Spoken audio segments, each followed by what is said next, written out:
তুমি আব্বা আমার সামনে গিয়া কইবা তুমি আমারে ভাগাই নিয়ে এসে বিয়া করছো। তোর কি মাথা খারাপ হয়েছে? এখন পরিবেশ গরম, মামা মামির মেজাজ গরম, এই অবস্থায় তোরে আমি ভাগাই নিয়ে বিয়ে করছি? মামার মামিরে কইলে কিয়ামত হয়ে যাইব। কি কও, বিয়ার কথা কোন যাবো না? তো কি করবা? কি করুম আবার? এখন তোর আমার বিয়ার বিষয়টা গোপন রাখুম।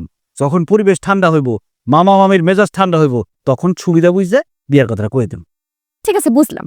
পরিবেশ ঠান্ডা হইলে তুমি তাকে বিয়ার কথাটা বলবা, কিন্তু আমি যে বাড়িতে পালায় আসলাম, এখন তাদেরকে যায় কি বলবো? বাড়িতে ঢুকার সাথে সাথে তো তারা মাইরা আমার হাড্ডি গুড্ডি গুঁড়া করে দিব। আচ্ছা, প্রেমের জন্য ভালোবাসার জন্য মানুষ কত কিছু করে, তুই না একটু মাইরি খেললি। মাইর খেলাম সেটাও ভালো কথা, কিন্তু আমি বলমুটা কই? আমি কই আসছিলাম, কেন আসছিলাম, কার সাথে ছিলাম? আর সব যদি এখনই বইলা দেই, মামা মামির সামনে গিয়ে আমি কি বলবো? তুই এত চিন্তা করিস না, তাড়াতাড়ি চল, ডাইল দেখা গেল তোর আব্বা আম্মার সাথে আমার আব্বা আম্মা হার্ট অ্যাটাক করছে। আয়। না, আমি বাড়ি যাবো না, আমার ডর করতেছে। আরে ডরে কিছু না, আমি আছি না, সব দোষ আমি নিজে ঘরে হয়।